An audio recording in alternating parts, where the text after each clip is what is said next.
Sen bugünü daha güzel etmişsen qədəmlərinlə. Arzular səslənir senin doğum gününde.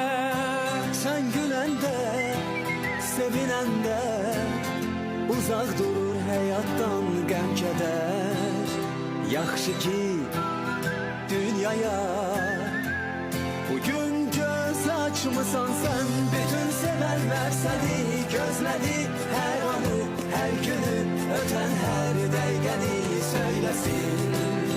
Ad günün mübarek, her yaşa sevincine. Sen bugünü daha güzel etmişsen qədəmlərinlə.